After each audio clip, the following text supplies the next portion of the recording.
नमस्कार दोस्तों, आप मेरे साथ में इस लेक्चर में हमारे भारतीय संविधान के मौलिक अधिकार एवं कर्तव्यों को से रिलेटेड बहुत ही ज़्यादा इम्पोर्टेंट क्वेश्चनों को देखेंगे। ये सभी क्वेश्चन बहुत ही महत्वपूर्ण हैं और इनमें जितने क्वेश्चन हैं मैक्सिमम चांस ये होता है कि इन्हीं में से ही क्वेश्चन आपको कोई ना कोई सभी एग्ज़ाम कोई भी आप दें सब में आपको मिल जाए। इसके अलावा और कोई भी क्वेश्चन इसके बाहर से आपको नहीं पूछा जाएगा।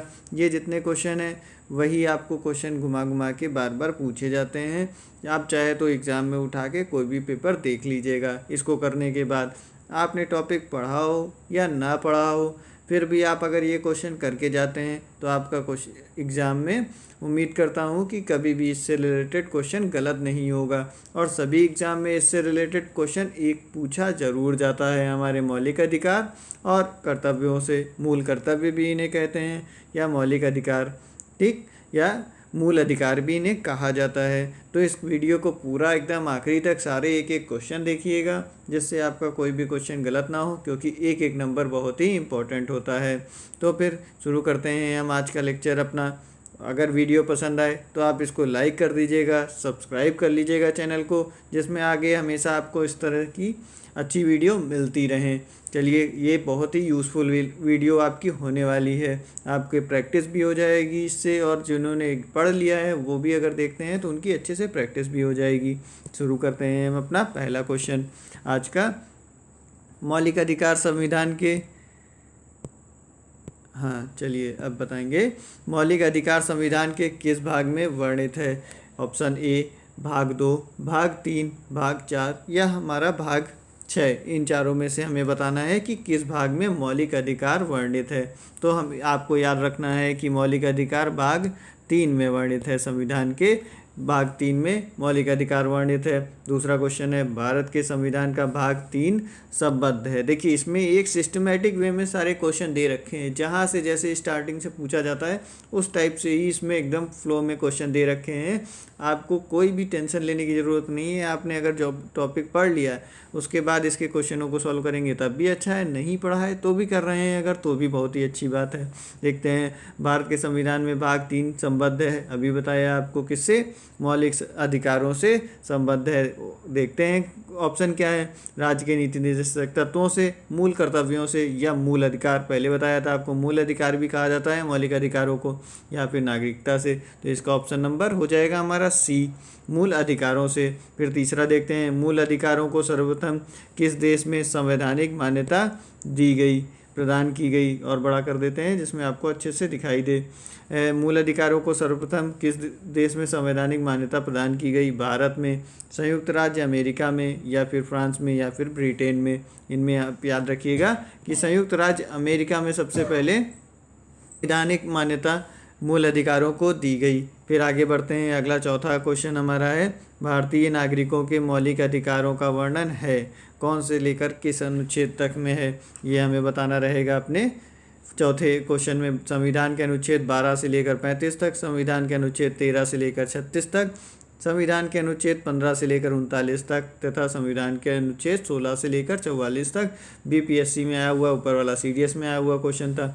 यही सब क्वेश्चन पूछे जाते हैं। इसमें याद रखिएगा, भारतीय नागरिकों के मौलिक अधिकारों का वर्णन संविधान के अनुच्छेद 12 से लेकर 35 तक है। ये बहुत बार पूछा जाने वाला क्वेश्चन है कि 12 से लेकर 35 तक मौलिक अधिकारों का वर्णन है। फिर देखते हैं पांचवा क्वेश्चन। पांचवा जो है हमारा, डॉक्टर भीमराव अंबेडकर ने भारतीय संविधान के किस भाग को सर्वाधिक आलोकित भाग कहा है।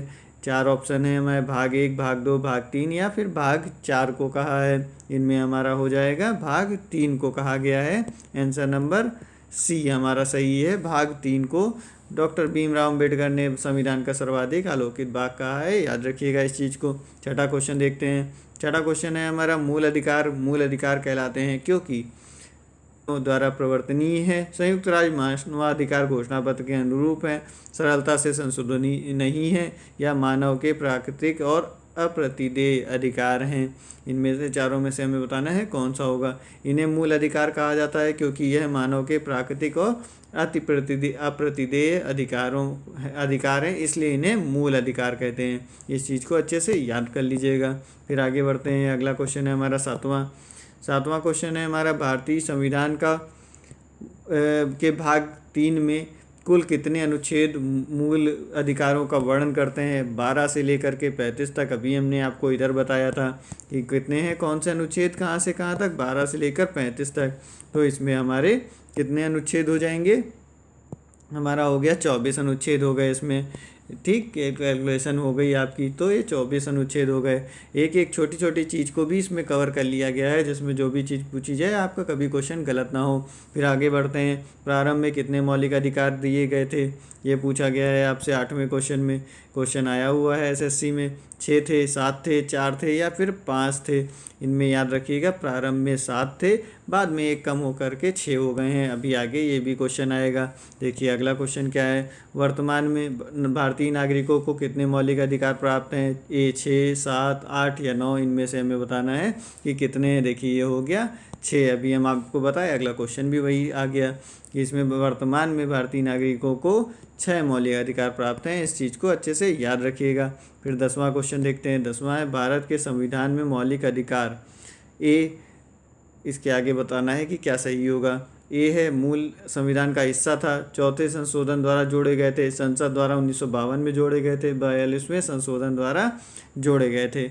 ये संविधान के मौलिक अधिकार जो हैं भारत में, यह मूल संविधान का हिस्सा थे। इनको बाद में नहीं जोड़ा गया है। मूल संविधान जब बना है तभी ये उसमें बने हैं, साथ में ही उसमें रखे, इसलिए मूल संविधान के हिस्सा है ये हो जाएगा। फिर 11वां देखते हैं हम अगला।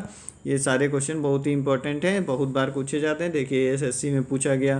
फिर भारतीय संविधान के न्यायालय में कौन प्रवर्तनीय है? नीति निर्देशक सिद्धांत या फिर प्रस्तावना, मूल कर्तव्य या मूल अधिकार? इनमें हमारा मूल अधिकार जो है वह प्रवर्तनीय है। प्रस्तावना को भी नहीं बदला जा सकता, मतलब इस पर कोई केस नहीं चलेगा। नीति निर्देशक तत्वों का भी नहीं और मूल कर्तव्यों पे भी नहीं, इनमें नहीं। मूल अधिकार में अगर हनन होता है तो सुप्रीम कोर्ट, हाई कोर्ट में हम जा सकते हैं। ये हो गया 11वां क्वेश्चन आपका। फिर 12वां देखते हैं हम। 12वां में क्या है? मौलिक अधिकारों को लागू करने का दायित्व किसका है? उच्चतम न्यायालय पर, उच्च न्यायालय पर या उपर्युक्त दोनों पर या भारत के मुख्य न्यायाधीश पर? इन चारों में से हमें बताना है कि किसका होगा। उपर्युक्त दोनों पर, उच्च न्यायालय का भी है और उच्चतम न्यायालय, इन दोनों का है। ठीक, उच्चतम न्यायालय और उच्च न्यायालय दोनों का है। ये बहुत इंपॉर्टेंट क्वेश्चन है, अभी आपको बताया, उसी का आगे एक्सप्लेनेशन भी आ गया। फिर देखते हैं 13वां क्वेश्चन हमारा क्या है। 13वां क्वेश्चन है, मौलिक अधिकारों का निलंबन कौन कर सकता है? जो लोग हैं हमारे पास, प्रधानमंत्री कर सकता है, संसद कर सकता है, राष्ट्रपति या सर्वोच्च न्यायालय। आरआरबी में आया हुआ क्वेश्चन है ये आपका। इसमें प्रधानमंत्री नहीं कर पाएगा, संसद भी नहीं कर सकती है, सिर्फ राष्ट्रपति जो है वही निलंबन कर सकता है मौलिक अधिकारों का। ये भी अभी आगे आपसे देखिए क्वेश्चन में पूछा जाएगा कि कब कर सकता है। ये देखिए अगला बढ़ते हैं आगे हम। 13 के बाद में 14 नंबर क्वेश्चन। 14 को इसको बड़ा कर लें जिसमें आपको अच्छे से दिखाई दे। ये हो गया। अब इसको एक सेकंड रुकिए, देखते हैं 14। मौलिक अधिकारों के बारे में सुनवाई करने का अधिकार निम्न को प्रदान किया गया है। किसको? सर्वोच्च न्यायालय, उच्च न्यायालय या प्रधानमंत्री, या इनमें से कोई नहीं। हमारा ऑप्शन हो जाएगा ए नंबर, सर्वोच्च न्यायालय को अधिकार, मौलिक अधिकारों के बारे में सुनवाई करने का अधिकार प्राप्त है, तो इसमें से सर्वोच्च न्यायालय हो गया। फिर उसके बाद में 15वां देखते हैं। संविधान के उद्घोषित मौलिक अधिकारों में संशोधन किया जा सकता है केवल किसके द्वारा? राष्ट्रपति के द्वारा, सर्वोच्च न्यायालय द्वारा या संसद द्वारा, या उपरोक्त में से कोई नहीं। इसका ऑप्शन नंबर सी होगा, केवल संसद द्वारा संविधान में उद्घोषित मौलिक अधिकारों में संशोधन किया जा सकता है। फिर आगे बढ़ेंगे, सिर्फ संसद द्वारा, इसको इस चीज़ को याद रखिएगा। 16 नंबर क्वेश्चन है, भारतीय नागरिकों को प्रदान किए गए मूल अधिकारों को निलंबित नहीं किया जा सकता। निलंबित नहीं किया जा सकता है, किसी परिस्थिति में निलंबित नहीं किया जा सकता, या फिर ऊपर निर्दिष्ट कुछ भी सही नहीं है। इसमें आपका होगा बी ऑप्शन, निलंबित किया जा सकता है। जब आपातकाल की स्थिति होगी तो मूल अधिकारों को निलंबित किया जा सकता है, सिर्फ 2 को छोड़कर। वो कौन से 2 हैं? 20 और 21। वो अभी आगे देखिए पूछा जाएगा आपसे। इसमें भी ये सारी चीज़ें एक एक चीज़ में कवर कर ली गई हैं। फिर देखिए निम्नलिखित में से कौन से मामले उच्च न्यायालय द्वारा तथा उच्चतम न्यायालय को की अधिकारिता में आते हैं? केंद्र व राज्यों के बीच विवाद, राज्यों के परस्पर विवाद, या मूल अधिकार का प्रवर्तन या संविधान के उल्लंघन के संरक्षण। इसमें हमारा जो है सी ऑप्शन, मूल अधिकारों का प्रवर्तन जो है उच्च न्यायालय और उच्चतम न्यायालय दोनों के बीच में आता है।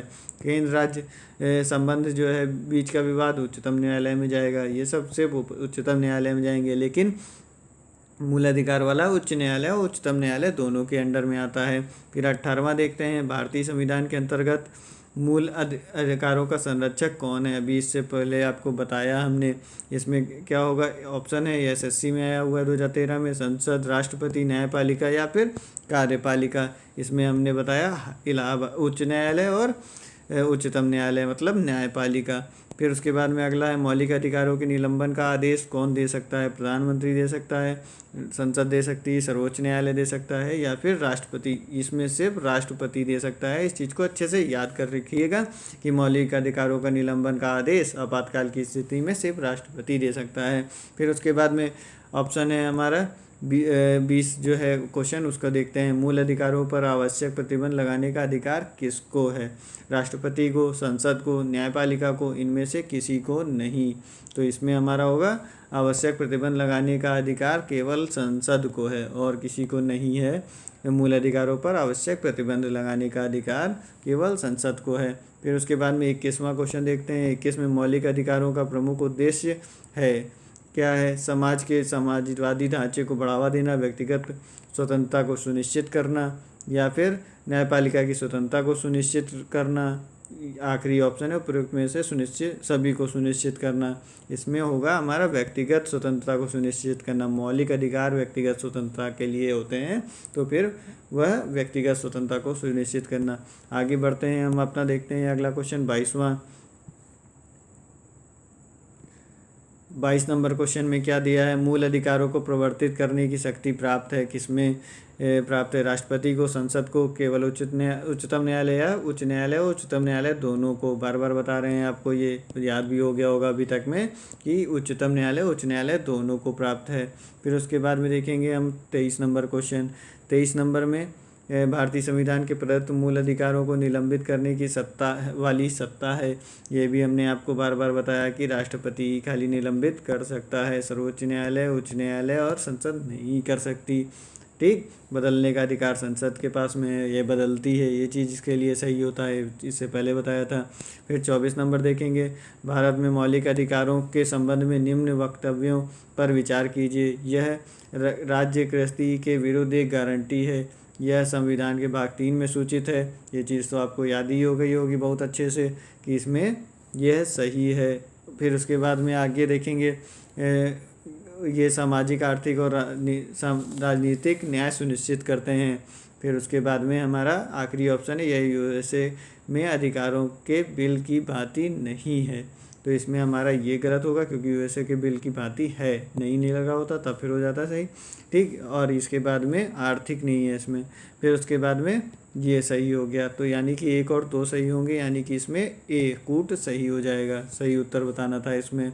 ये हो गया आपका 24 नंबर क्वेश्चन। फिर देखते हैं 25वां। समानता का अधिकार भारतीय संविधान के किन 5 अनुच्छेदों में दिया गया है। अनुच्छेद 5 से 9, अनुच्छेद 9 से 13, अनुच्छेद 14 से 18 या और अनुच्छेद 17 से 21। इसमें हमें बताना है कि समानता का अधिकार किन 5 अनुच्छेदों में दे रखा है। अनुच्छेद 14 से लेकर 18 तक 14 से लेकर 18 तक में दे रखा है समानता का अधिकार। ये चीज़ हो गई आपका एक आपका मौलिक अधिकार। ठीक, फिर उसकी जो 14 से 18 तक के बीच में दे रखा है। फिर अगला बढ़ेंगे, भारतीय संविधान के निम्न अनुच्छेदों में से कौन विधायन सत्ता पर पूर्ण नियंत्रण लगाता है। क्या हो गया इसमें 14, 15, 16 और 17। देखिए यूपीपीएससी 2019 में आया हुआ है, तो इसका होगा अनुच्छेद 14। ये हो गया आंसर इसका। याद रखिएगा, भारतीय संविधान का विधायन सत्ता पर पूर्ण नियंत्रण लगाता है अनुच्छेद 14। इस चीज़ को अच्छे से याद कर लीजिएगा। फिर देखेंगे अगला क्वेश्चन हमारा क्या है। अगला क्वेश्चन है, भारतीय संविधान की प्रस्तावना में प्रयुक्त समाजवाद शब्द को निम्नलिखित में से किस अनुच्छेदों के साथ मिलाकर पढ़ने से सर्वोच्च न्यायालय को समान कार्य के लिए समान वेतन का मौलिक अधिकार परिभाषित करने की शक्ति प्राप्त हुई है। इसमें हमारे पास 4 ऑप्शन दे रखे हैं, अनुच्छेद 14, अनुच्छेद 14-15, अनुच्छेद 14-15-16 और अनुच्छेद 16 यूपीपीएससी 2001 में आपका क्वेश्चन आया हुआ है। इसमें इन तीनों को जब मिलाया जाता है, अनुच्छेद 14 और 15 और 16 को, उससे समझ में आता है हमें कि समान कार्य के लिए समान वेतन मौलिक अधिकार में शामिल है। ठीक, ये हो गया आपका, इसका हो जाएगा हमारा 14-15-16। सभी समान कार्य के लिए समान वेतन मिलता है जब 14-15-16 अनुच्छेद मिल जाते हैं, उससे उनकी बताया जाता है। फिर आगे बढ़ते हैं, विधि के सामने समानता का अधिकार है। एक नागरिक अधिकार, आर्थिक अधिकार या सामाजिक अधिकार या फिर राजनीतिक अधिकार। इनमें यह एक नागरिक अधिकार है। विधि के सामने समानता ये मौलिक अधिकार है, इसलिए इसको नागरिक अधिकार भी कहा जाएगा। नागरिक अधिकार, मौलिक अधिकार। फिर उसके बाद में अगला देखते हैं 29वां नंबर क्वेश्चन, भारतीय संविधान का कौन सा अनुच्छेद छुआछूत उन्मूलन से संबंधित है? अनुच्छेद 14, अनुच्छेद 15, अनुच्छेद 17, अनुच्छेद 18। इन चारों में से हमें बताना है कि किसका होगा। अनुच्छेद 17 होगा इसका आंसर, हमारा हो जाएगा अनुच्छेद 17। भारतीय संविधान का छुआछूत उन्मूलन से संबंधित है अनुच्छेद 17। फिर देखते हैं अगला क्वेश्चन है हमारा अनुच्छेद, ये 30वां है। इसमें पूछ रहा है निम्नलिखित में से भारतीय संविधान के कौन से अनुच्छेद में किसी भी रूप में अस्पृश्यता निषेध के लिए प्रावधान है? इसमें अनुच्छेद 14 है, अनुच्छेद 17 है, अनुच्छेद 19 है या फिर इन सब में से कोई नहीं। इसका आंसर नंबर हो जाएगा बी, अनुच्छेद 17। अनुच्छेद 17 जो है अस्पृश्यता निषेध के लिए प्रावधान दे रखा है हमें अनुच्छेद 17 में। देखिए छुआछूत वाला पूछा इस तरह से, तब यहाँ 17 में हो गया। ये बीपीएससी में पूछा गया था, यूपीपीएससी में। इस तरह ही सारे क्वेश्चन जो हैं ये किसी न किसी एग्जाम में पूछे गए हुए हैं। तो ये अनुच्छेद 17 इस तरह से भी पूछ सकता है, अस्पृश्यता के लिए भी। 31 नंबर देखते हैं, समान अधिकार, समानता का अधिकार भारतीयों के लिए सुनिश्चित करता है। धार्मिक समानता, आर्थिक समानता, सामाजिक समानता या फिर उपर्युक्त सभी। इसमें से हमारा होगा सभी, उपर्युक्त सभी होंगे। धार्मिक, आर्थिक और सामाजिक समानता का अधिकार भारतीयों के लिए सुनिश्चित करता है। ये हो गया, इसका नंबर डी आंसर होगा आपका। फिर आगे बढ़ते हैं हम। आगे हमारा आया 32 नंबर क्वेश्चन। 32 नंबर क्वेश्चन में संविधान के किस अनुच्छेद के प्रावधान में के अंतर्गत भारत सरकार द्वारा भारत रत्न, पद्म विभूषण आदि अलंकरण प्रदान किए जाते हैं?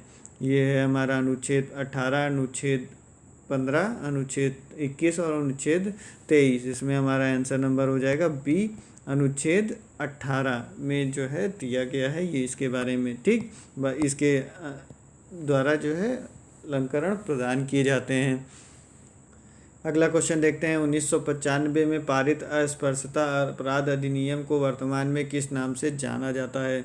ये हमारा हो गया सिविल अधिकार अधिनियम या नागरिक भेदभाव संरक्षण अधिनियम या नागरिक संरक्षण अधिनियम या सिविल अधिकार संरक्षण अधिनियम। इनमें से होगा सिविल अधिकार संरक्षण अधिनियम द्वारा जाना जाता है। फिर आगे बढ़ते हैं, अगला हम देखते हैं 34 नंबर क्वेश्चन। 34 नंबर क्वेश्चन है, धर्म आदि के आधार पर विभेद का प्रतिषेध एक मूल अधिकार है जिसे किसके अधीन वर्गीकृत किया जा सकता है? ये हमारा हो रहा है धर्म एवं स्वतंत्र का अधिकार, शोषण के विरुद्ध अधिकार, सांस्कृतिक और शैक्षिक का अधिकार, समता का अधिकार। इन चारों में से हमें बताना है। तो इसका क्या हो जाएगा हमारा, समता का अधिकार के अंदर कहा गया है धर्म आदि के आधार पर विभेद प्रतिषेध, मतलब कि धर्म आदि के आधार पर कोई भी विभेद नहीं किया जाएगा, ये समता का अधिकार है। निम्नलिखित अनुच्छेदों में कौन भिन्न वर्ग में आता है ये बताना है हमें। अनुच्छेद 14, अनुच्छेद 15, अनुच्छेद 16 और अनुच्छेद 19। इसमें अनुच्छेद 19 जो है अलग आता है, 14 से 18 तक एक वर्ग में आते हैं, अभी हमने आपको बताया था।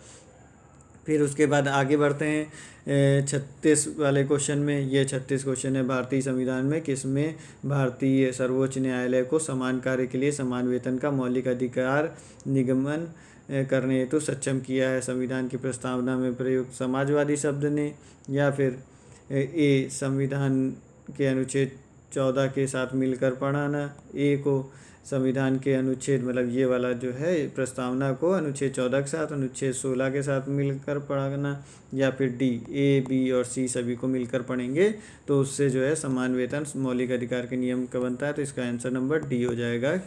ठीक, ये हो गया। आगे बढ़ते हैं हम 37 नंबर क्वेश्चन देखते हैं, चेन्नई राज्य बनाम चंपकरण दो राय राजन मुकदमे में भारतीय सर्वोच्च न्यायालय के निर्णय के परिणाम स्वरूप निम्नलिखित में से किस मौलिक अधिकार को संशोधित किया गया। इसमें विधि के समक्ष समानता का अधिकार, भेदभाव के विरुद्ध अधिकार, अस्पृश्यता के विरुद्ध अधिकार, विचार एवं अभिव्यक्ति की स्वतंत्रता का अधिकार। इसमें याद रखिएगा आपकी भेदभाव के विरुद्ध अधिकार को इनके चेन्नई राज्य बनाम चंपकम दो राय राजन के लिए इसमें जो है संशोधित किया गया था। किसको? भेदभाव के विरुद्ध अधिकार। यूपीपीएससी 1997 में आया हुआ है। फिर उसके बाद बढ़ते हैं, अगला क्वेश्चन देखते हैं। भारत में समाचार पत्रों का स्वातंत्र्य किसके अंदर है बताना है। संविधान के अनुच्छेद 19(1) का में विशेष रूप से उपबंधित है, या फिर संविधान के अनुच्छेद 19(1) का में प्रत्याभूत अभिव्यक्ति के व्यापक स्वतंत्र में निहित है। संविधान के अनुच्छेद 361 का के उपबंधों द्वारा प्रत्याभूत है। देश में विधि के शासन के प्रत्यावर्तन से ही उद्भूत होता है। इसमें आपका आंसर नंबर ए हो जाएगा। वीडियो अगर पसंद आ रही हो तो इसको लाइक ज़रूर कर दीजिए, सब्सक्राइब कर दीजिए। आपका कुछ नहीं जाएगा, थोड़ा सा मुझे मोटिवेशन मिलेगा कि आपके लिए और अच्छी इन्फॉर्मेशन हम लेके आएँ। इसलिए सब्सक्राइब कर लीजिएगा, लाइक कर दीजिएगा वीडियो। कुछ और समझ में आए, कुछ इम्प्रूवमेंट समझ में आता है तो आप इसमें कमेंट भी कर सकते हैं। इस चीज़ को ध्यान रखिए, ज़रूर कर दिया करिए ऐसा। तो इसमें हमारा हो गया ए ऑप्शन। फिर आगे बढ़ते हैं 39। इसमें करते हैं, देखेंगे क्या है। भारत के संविधान स्पष्टतः प्रेस की आज़ादी की व्यवस्था नहीं करता है, किंतु यह आज़ादी अंतर्निहित है अनुच्छेद किसमें? अभी जस्ट पिछली में भी बताया आपको, 19(1) आ में दे रखी है। ठीक, ये हो गया। फिर उसके बाद में आगे बढ़ते हैं। स्वतंत्रता के मूल अधिकारों से संबंधित संविधान के अनुच्छेद 19 के अंतर्गत कितने प्रकार की स्वतंत्रताएं प्रत्याभूत हैं? ये हमारा हो गया 40 नंबर क्वेश्चन। इसमें कितने हैं? 10, 8, 6 या फिर 4? इसमें हमें बताना है। इसमें 6 प्रकार की स्वतंत्रताएं प्रत्याभूत हैं। इसके बारे में भी अभी आप पढ़ लेंगे आगे, देखिएगा सारे चीज़ का एक एक क्वेश्चन इसमें आता जाएगा आपको। स्वतंत्रता का अधिकार संविधान के किन अनुच्छेदों में वर्णित है? अनुच्छेद 14 से 18, 19 से 22 या 23 से 24 या 25 से 30, इन चारों में हमें बताना है। तो इसमें 19 से लेकर के 22 तक हमारा स्वतंत्रता का अधिकार जो है संविधान के अनुच्छेद में है। फिर अनुच्छेद 19 में वर्णित स्वतंत्रताएं निम्नलिखित में से किसको प्राप्त हैं, ये बताना है हमें। इसमें भारत के निवासियों को, भारत में पैदा हुए सभी व्यक्तियों को, केवल भारतीय नागरिकों को, इसमें होगा हमारा केवल भारतीय नागरिकों को। अनुच्छेद 19 में वर्णित स्वतंत्रताएं केवल भारतीय नागरिकों को प्राप्त हैं। फिर आगे देखेंगे, भारतीय संविधान का अनुच्छेद 21 निम्नलिखित में से किसके विरुद्ध संरक्षण प्रदान करता है? केवल कार्यपालिका के विरुद्ध, केवल विधायिका के विरुद्ध, केवल न्यायपालिका के विरुद्ध, या फिर कार्यपालिका तथा विधायिका दोनों के विरुद्ध? इसमें हो जाएगा हमारा कार्यपालिका तथा विधायिका दोनों के विरुद्ध। अनुच्छेद 21 जो है संरक्षण प्रदान करता है कार्यपालिका तथा विधायिका दोनों के विरुद्ध। भारत के संविधान का निम्नलिखित में से कौन सा अनुच्छेद प्रेस की स्वतंत्रता से संबंधित है? 19, अनुच्छेद 20 या फिर अनुच्छेद 21 या फिर अनुच्छेद 22? इन चारों में से हमें बताना है। 19 अभी इससे पहले भी बताया था, अनुच्छेद 19। फिर देखेंगे हम, निम्नलिखित में से बताना है कि नागरिकों की का स्वतंत्रता संबंधी सही अधिकार कौन है? हथियार हित सभा करने की स्वतंत्रता, या फिर सरकार के विरुद्ध षड्यंत्र करने की स्वतंत्रता, भाषण तथा विचार व्यक्त करने की स्वतंत्रता, विदेश में घूमने की स्वतंत्रता। इसमें सी जो है ये हम लोगों की नागरिकों की स्वतंत्रता से संबंधित सही अधिकार है। ये हो गया आपका 45 नंबर। फिर चलते हैं 46 पे। प्रेस की स्वतंत्रता किस अधिनियम में निहित है?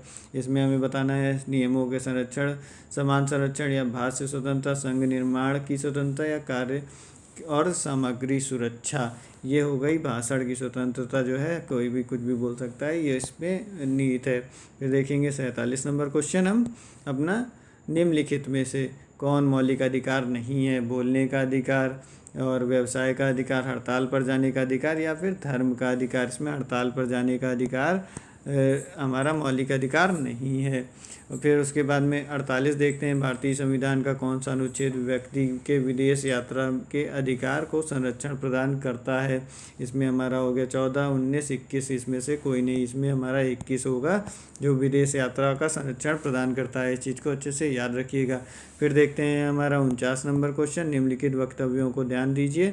किसी को राष्ट्रगीत गाने के लिए बाध्य नहीं किया जा सकता, क्योंकि इससे उस वाक स्वतंत्रता और व्यक्ति के अधिकार का उल्लंघन होगा, और फिर या फिर इससे अंतःकरण और धर्म के अबाध्य रूप से आचरण और प्रचार करने की स्वतंत्रता के अधिकार का उल्लंघन होगा।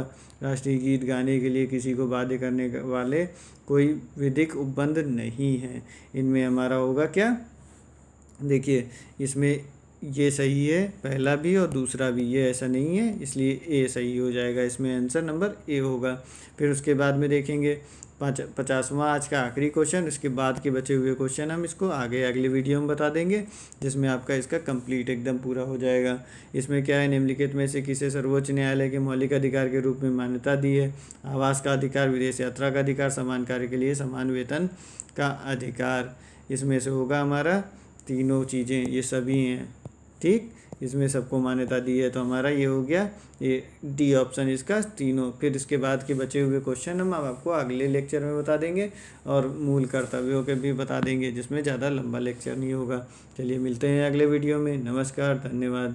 अगर वीडियो पसंद आई हो तो इसको लाइक ज़रूर कर दीजिएगा, सब्सक्राइब कर लीजिएगा, आपको कुछ भी नहीं बिगड़ेगा, कुछ थोड़ा सा मुझे मोटिवेशन मिलता रहेगा, इसलिए कृपया करके लाइक करते हैं, सब्सक्राइब जरूर कर लें। मिलेंगे अगले वीडियो में। नमस्कार, धन्यवाद।